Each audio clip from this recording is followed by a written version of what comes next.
Бақшадан жақсы өнім алу үшін біздер органикалық аты жасап бақша егеміз.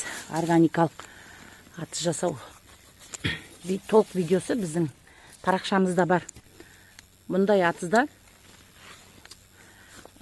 қияр, қызанақ жақсы өседі, жақсы өнім береді. Мынау қызанақтарымыз.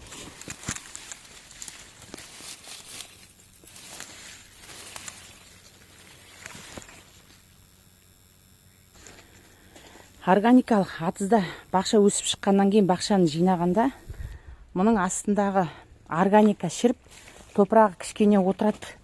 Топырағы отырған уақытта біздер тағы да үстіне құнарлы топырақ қосамыз. Құнарлы топырақты қалай қосамыз? Бір бөлік құм, бір бөлік сазды, бір бөлік қарашірік органикамен араластырамыз. Сонда бізде құнарлы топырақ пайда болады. Мынау бізде зарослыйдың құмы мен саз бөлігі бірдей. Зарослый жерінің топырағы ол сусылдақ, көп қатпайтын,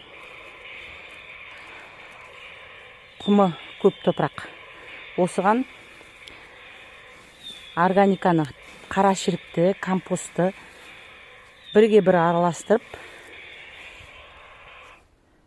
органикалық атызымыздың бетіне салып, топырағын көбейтіп отырамыз. Өйткені бұл жерден сарымсақ өнімін жинадық, енді қазір көкөніс егеміз. Егерде әр жыл сайын осындай құнарлы топырақты қосып салып отырамыз. Міне атызымызға топырақты салдық, тұқымды ектік, суардық. Енді қатыстықта тез кеуіп кетпес үшін үстіне ағаш жаңқасын сеуіп қоямыз. Ағаштың ірі жаңқа болған жақсы. Мынау менде ұсақ опилка. Осыны немесе компост сеуіп қойған дұрыс. Сол кезде тұқымымыз кеуіп қалмай жақсы тез өнеді. Өйткені қазір тамыз айында бізде әлі күн ыстықтау.